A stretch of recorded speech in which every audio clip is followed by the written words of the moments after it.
All right, a very important question was asked on the last break about how Jewish people were saved in the Old Testament period. And the common understanding is that they were saved by believing in the coming of Messiah. Now let me tell you what the problem is with that view. The coming of Messiah, we now know, is prophesied in many passages and is done so in a wide variety of ways. The problem, though, is that no one understood those things until after Jesus explained them and after Jesus died and was resurrected, and after Paul began writing and teaching, and Peter and others, so that Jewish people didn't understand the promises of Messiah very well at all. Individuals may have. The woman who held the infant Jesus in Jerusalem on the time of his bris, his circumcision, she knew, as did an aged prophet who was on the temple site. But the disciples of Jesus, on the eve of the crucifixion, still didn't understand what was about to happen. So how could Jewish people in the 8th century BC have a clear understanding of the coming of Messiah? And my conclusion is they didn't. Now this relates directly to the book of Romans. Paul explains in Romans 4 that Abraham was saved by grace through faith. So turn to Romans 4. I'm getting ahead of the story of Romans, but it's an important thing to look at. And Paul lived in a time when Jewish people believed that salvation was done by keeping the law and by being circumcised.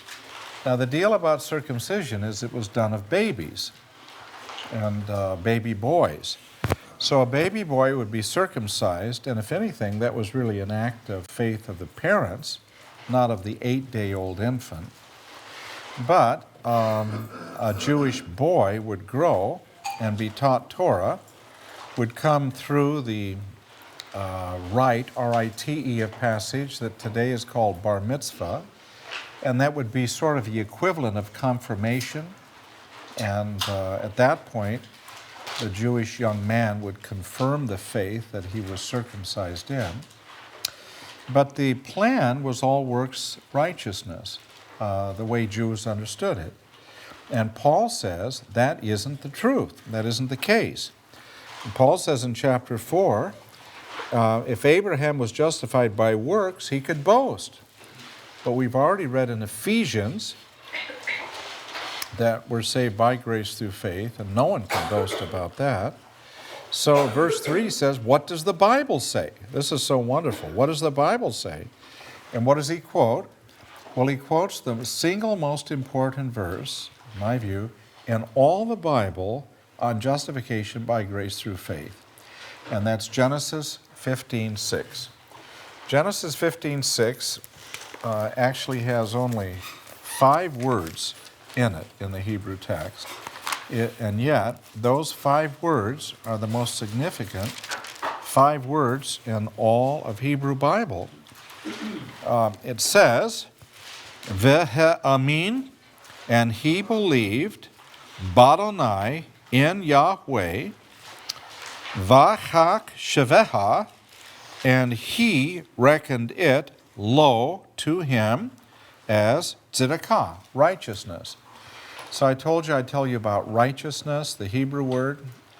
I gave you the Greek word dikaiosune, remember, and I spelled that for you. D-I-K-A-I-O-U-S-U-N-E,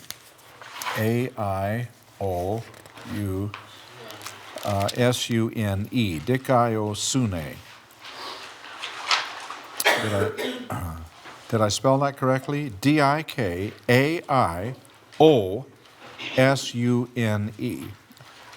Dikaiosune. That's righteousness in the New Testament. In Hebrew Bible, the word righteousness is tzedakah. And I'd like you to write that one down too, will you? This is not on the test. I just want you to know this. So this is S with a dot under it, and then E. And then D-A-Q-A, tzedakah. The first A, you put a line over it. The second A, you put a tent over it. So tzedakah. S-E-D-A-Q-A, tzedakah. First A, you put a line over it. It's a long A. The second A, you put a tent over it. It's a real long A. So tzedakah. Now the meaning of tzedakah, righteousness, is the idea of a standard.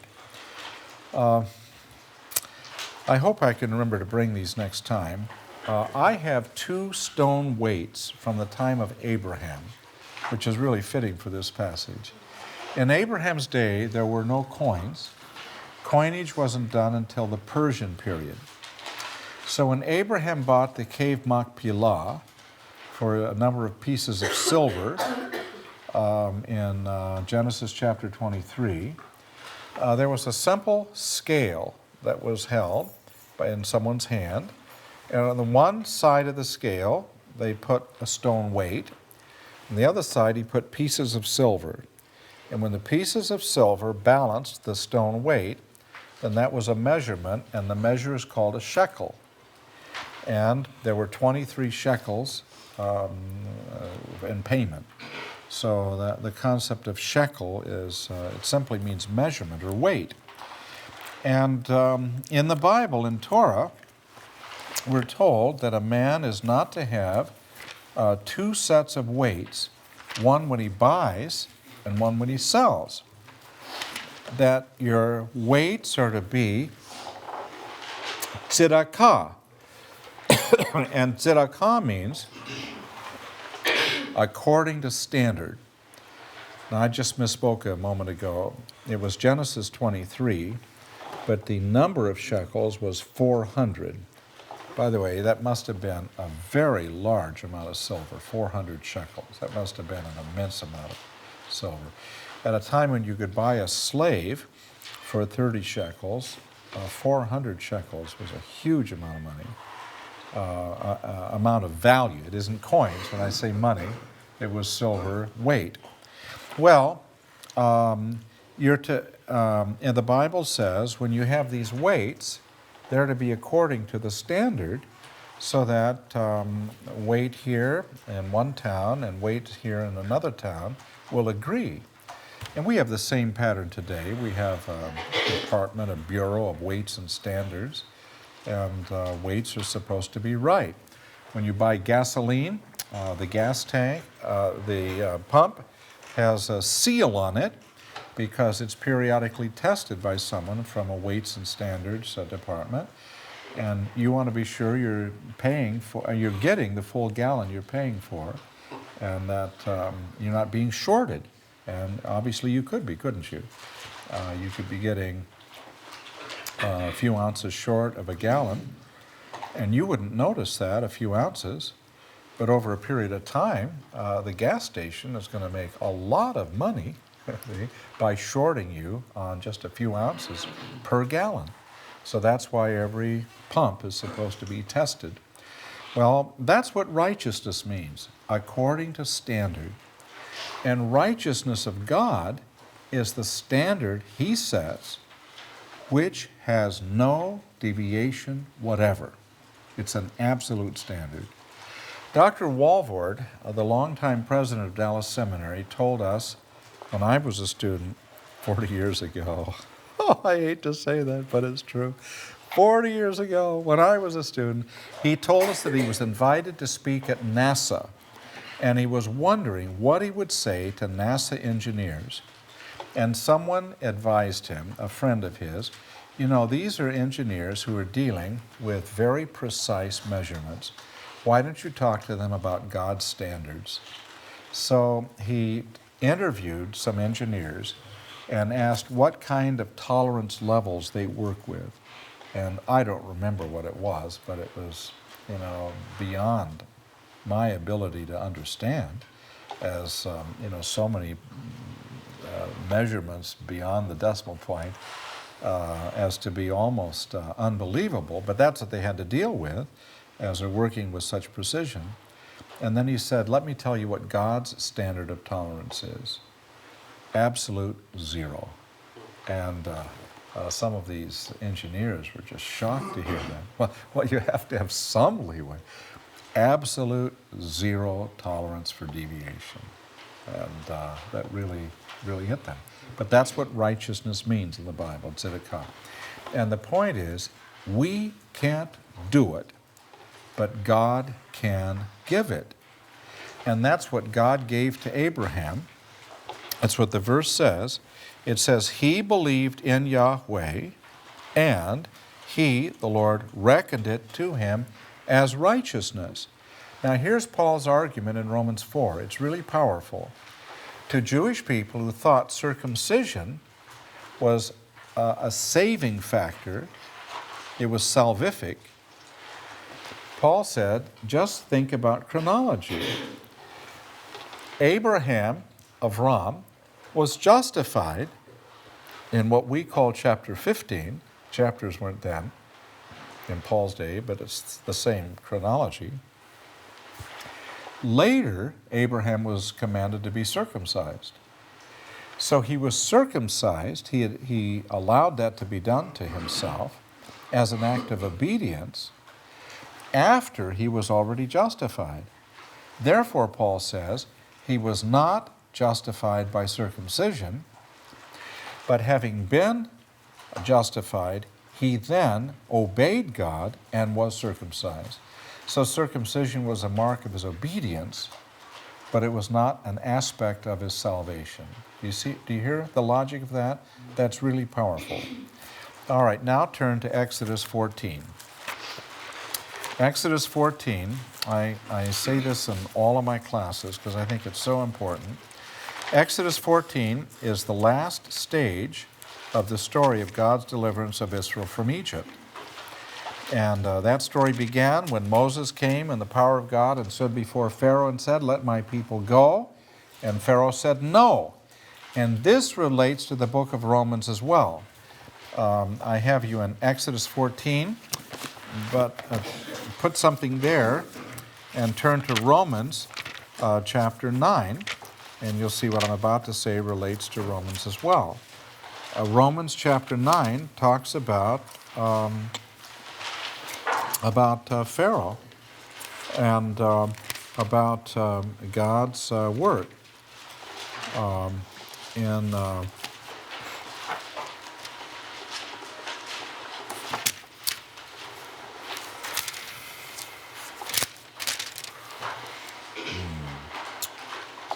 Let's see now, where am I?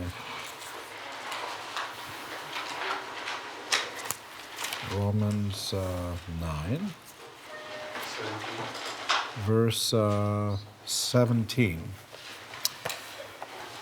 You know, there was a time I used to think, Pharaoh hardened his heart, Pharaoh hardened his heart, Pharaoh hardened his heart, Pharaoh hardened his heart. God hardened Pharaoh's heart. That's what I used to think. Then I started reading Exodus for the Nelson Bible, and I came to Exodus 4, and I found that before Moses ever came to Egypt, God told him, I will harden Pharaoh's heart. And in Romans 9, verse 14, the question is raised, is there unrighteousness with God? And Paul says, absolutely not, me genoito. For he says to Moses, I will have mercy on whomever I will have mercy, and I will have compassion on whomever I will have compassion. So it's not of him who wills, nor of him who runs, but of God. Verse 17, this is what the Bible says about Pharaoh. For this very purpose I have raised you up, that I may show my power in you, and that my name may be declared in all the earth. So he had mercy on whom he wills, and whom he wills he hardens. And what Paul says about Pharaoh here is a very hard teaching. Paul says God hardened Pharaoh's heart. God did not allow Pharaoh to say, oh, you want to go? Okay, go. If God had done that, well, the Hebrew people could have left, and they could have come to Canaan and lived happy lives, but there would have been no redemption. It would be as if God had told Pilate, listen to your wife. And he said, you know, my wife is usually very insightful. And in the past, when she said something to me and I've disagreed, I've lived to regret that. And she had a dream last night, and I should follow. I'm going to let Jesus go, even though it's going to cause me trouble. And Barabbas is the criminal, crucify him. And Jesus would have been let go and lived a nice long life, and we'd still be in our sin. Pilate had to say no. Pharaoh had to say no, or there couldn't have been a gospel. There couldn't have been a redemption. Now, here's the thing about God and Pharaoh. God did not take a bad man, God did not take a good man and make him bad. What God did was to take a bad man and not allow him to become good. Did you hear that? It's the same thing he did with Pilate. Pilate was not a good man that God made bad.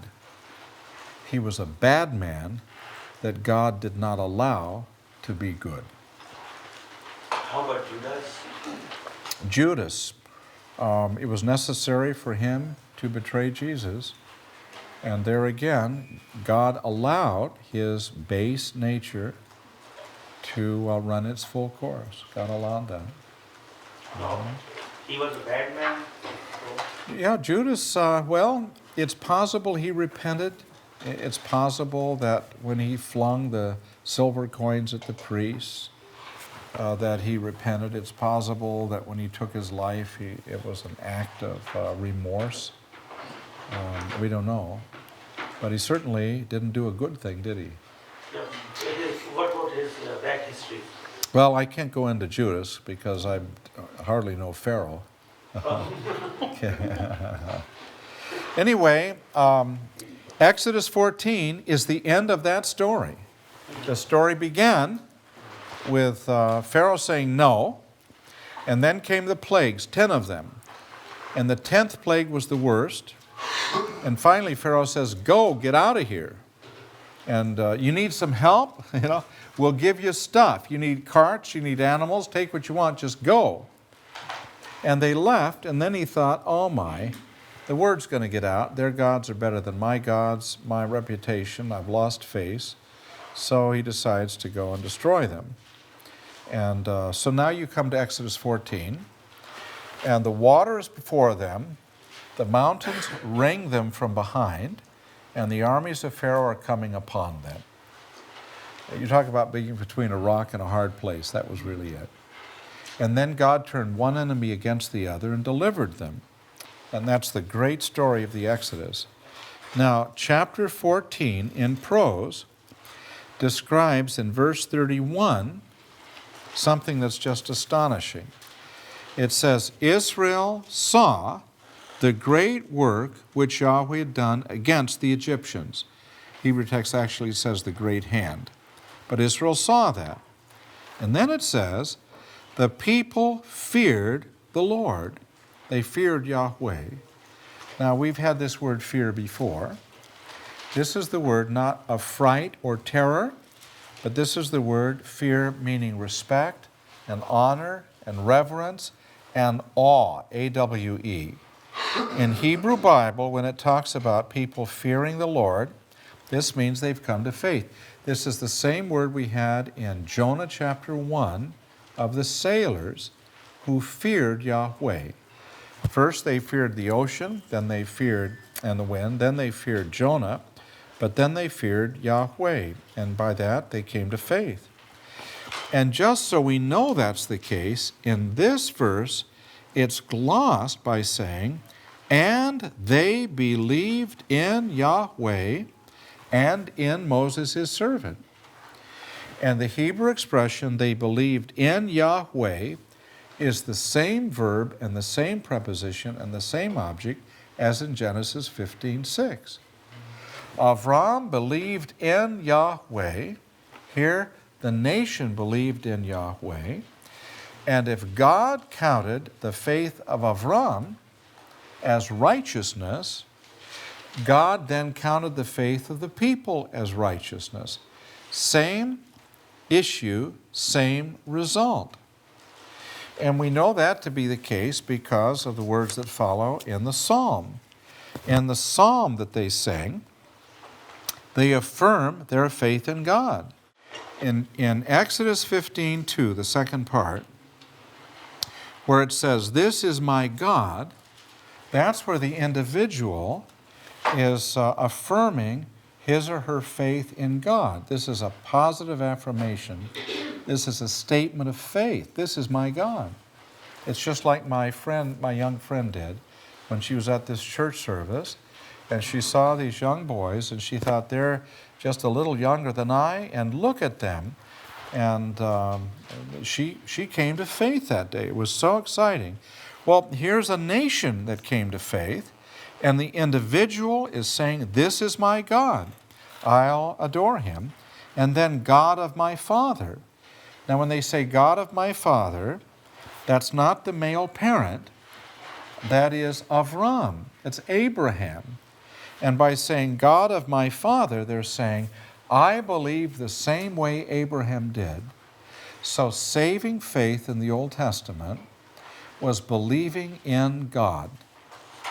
Now, the center of saving faith, once the Exodus occurred, is in the content of the act of the deliverance of Israel from Egypt. Could you say that one more time? The content of saving faith was the deliverance of Israel from Egypt. And every believing Jewish person was to say, when God delivered our parents from Egypt, it was not our parents only, but it was ourselves as well. And this is in Passover Haggadah. This is the theology of Deuteronomy. This is really beautiful. Exodus describes the first generation. Deuteronomy is written to the sons and daughters of those who'd been delivered from Egypt. In Deuteronomy, they're to celebrate Passover.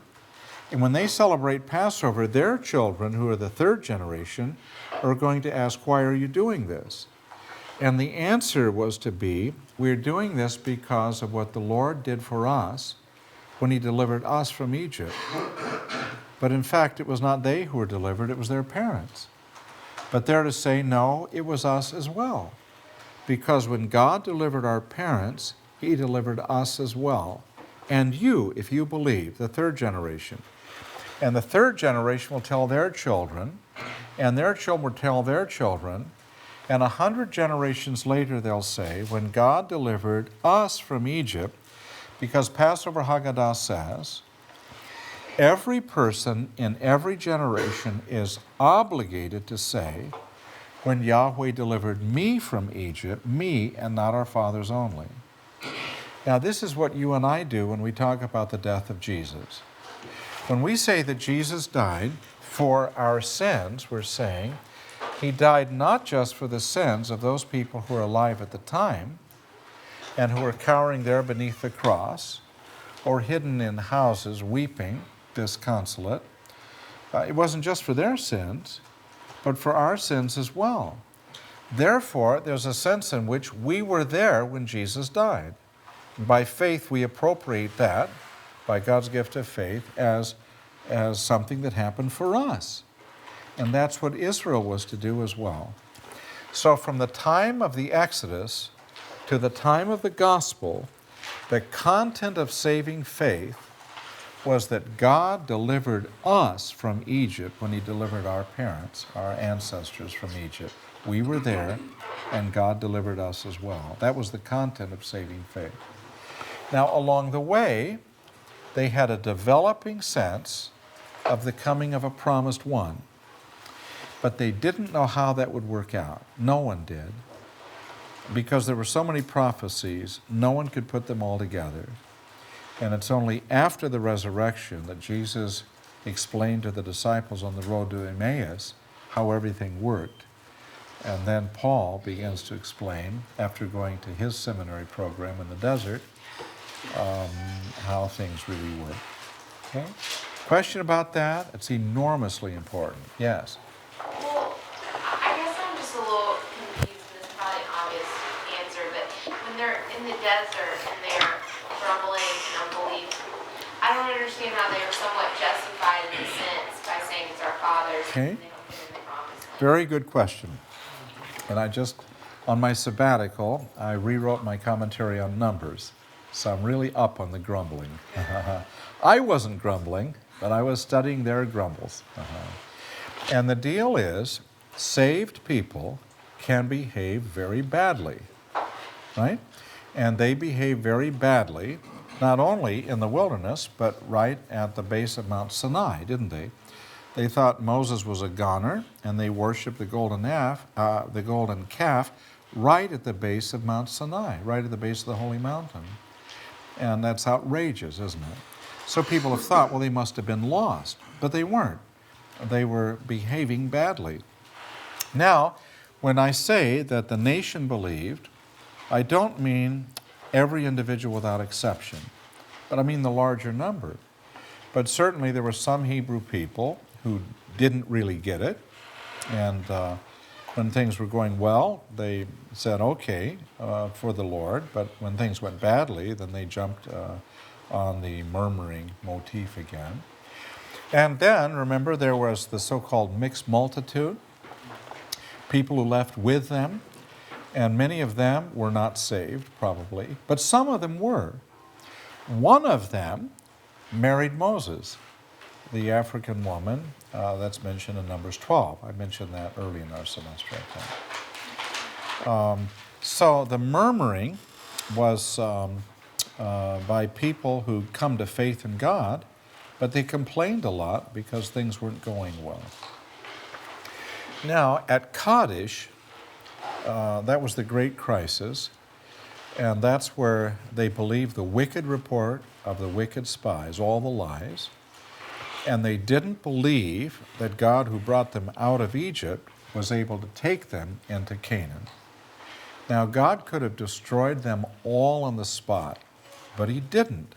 He destroyed some, but he, in fact, allowed the majority to live out their lives in the desert and raise children, and their children would go into the land, or they'd be given that option.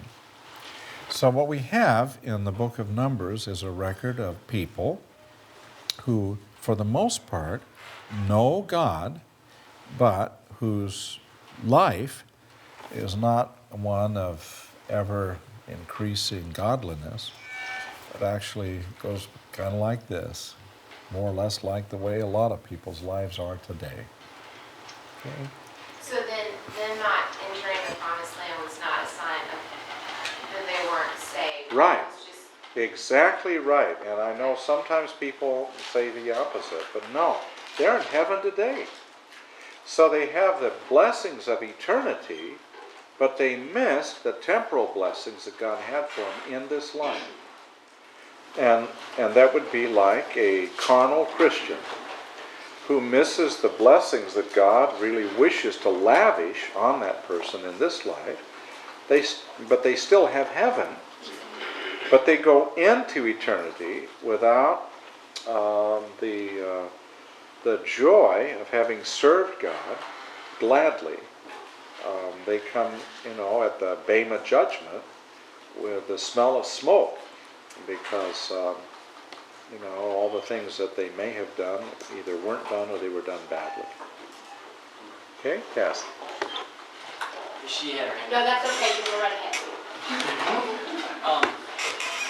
So, with what obviously we can't talk to everybody that was back there, but from what you understand... One day you will. One day we will. Uh-huh. But is there somewhere that you would recognize that they would have seen an eternal security or that recognized their own eternal salvation? Yes, it's in the Psalms constantly of life. You know, Psalm 23. Remember what Psalm 23 says. I am pursued all this life by the goodness of God, and in the life to come, I dwell in His house. So that means blessings in this life and blessings in eternity. So a true believer had this solid faith that God will not only bring blessing today, but blessing forever in His presence. It's really wonderful. When God gave Torah, He had a purpose in it, and we can spell out the principal purposes, but the purpose had nothing to do with salvation. Now think about logic and chronology. Paul says, Abraham believed, and then he was circumcised. When he believed, that's when he was justified. He was circumcised later, and that was an act of obedience as a person already redeemed. Now, Exodus 14 is when the nation came to faith. The law was given, when were the Ten Commandments given in the book of Exodus? What chapter? Chapter 20. So the people came to faith at the Exodus. The law was given in chapter 20. That means God gave the law to a people who had already come to faith. Therefore, the law was never, ever meant to be a means of salvation. The law was given to a people who had already committed themselves to God. So what is the purpose of the law? Now that's going to sound hard, and the answers are really easy, and when I say them, you're going to say, of course. The first is relationship with Him, with God, and with one another. That's what Jesus says. Matthew 22, He was asked, what is the great commandment? And His answer was very clear, love God and love one another. That's the heart of Torah. And loving God is not just having a warm feeling about God, but it's also volitional. It's making one's choice in God.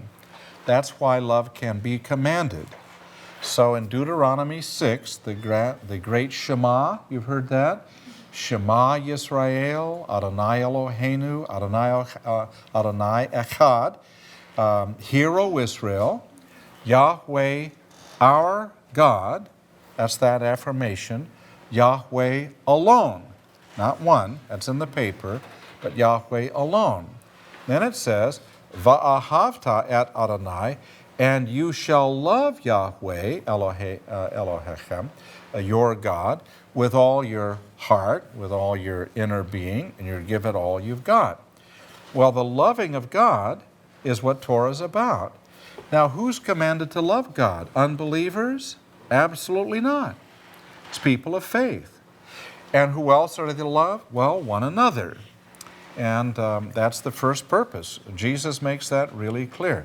I don't know how there could be argument about it. Now, the second great purpose that God had in Torah was separation from the nations. And the issue here is they looked like their neighbors, talked like their neighbors, lived like their neighbors, and they easily could be assimilated among their neighbors. So God gave them Torah to make them different. They were not different, so He made them different. And one of the ways He made them different was by giving them the commands relating to diet. And dietary exclusions, dietary inclusions were not for health, or at least not principally for health. That's Leviticus 11. Leviticus 11 never says, eat these things and do not eat these things and you'll be healthy. It says, eat these things and do not eat these things and you'll be holy. And the principal meaning of holy is being different. You'll be odd. You'll be unusual. Your neighbors eat anything that's available. And if it happens to be a pig, that's all right. If it happens to be a cow, that's all right. If it happens to be a camel and they're really hungry, well, maybe. But they'll eat anything that they have available. But as for you, you're to eat foods only that I allow. And I'll make it simple for you. You look at their hooves and you look at their pattern of rumination. And if the hoof is split and they're a ruminant, you may eat them. If they have one of those and not both, you may not eat them. And if they have neither, you may not eat them. It made it really easy. Well, what about fish? Well, if they have scales and if they have fins and scales, you may eat them. But if they're crustacea, you may not. And so they cannot eat shrimp or lobster, but they can eat trout and bass. It's very simple. What about birds? Well, if the bird feeds on carrion, then you may not eat the bird. So they cannot eat storks and ospreys or eagles, but they can eat chickens. See, they can eat birds that are not primarily birds that feed on dead things. So God made it very simple, but it made them different from their neighbors. Now here's the third thing. All this is in the paper, but I want to emphasize it. There was an evangelistic component of Torah. And here's how it would work. As Israel would live close to God as a people of faith, obeying Him and His commands, God would bless them inordinately. You know, He'd give them Bike Fridays. It'd be really great. And other people want to know how they can get Bike Fridays. And they say, well, you get a Bike Friday by believing in God. Really? Well, yeah, but that's just a little thing. We got a lot of more important things than that to tell you about.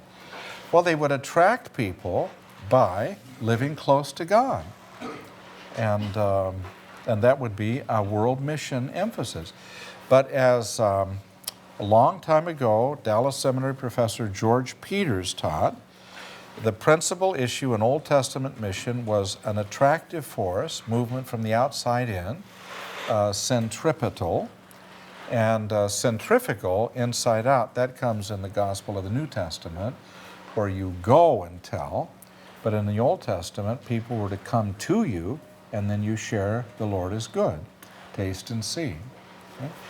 Now, one more great teaching in Torah was on true worship. And because all of the people groups around them were fully invested in idolatry, and because some of the elements of their worship patterns would also become, under God's provision, patterns for the worship of God, it was extremely important that they would get things right, because the most hazardous aspect of their daily living was to fall into idolatry. And that's why one of the most important teachings in Torah is on worship. So when they built their tabernacle and later their temple, the pattern of rooms and courts was found in Egyptian models that existed long before Moses. God allowed the pattern of the building. The musical instruments used were all borrowed from their neighbors.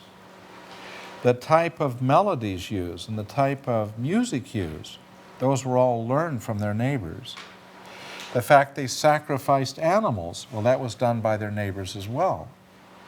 But God had to make it very, very clear that His worship, while it had some overlapping areas with the worship of pagan peoples of their gods, that His worship was sublime, was significant, was sacred, was holy, and was distinct to them.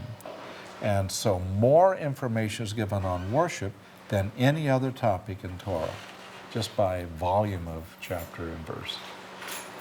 So that's God's purpose in Torah. To a people who'd already come to faith, He gave a gift, and the gift was, you follow Torah. By the way, the word Torah, the word, it's in the outline, the word means God's finger pointing out the pathway they're to walk on, the pathway of blessing, the pathway of direction.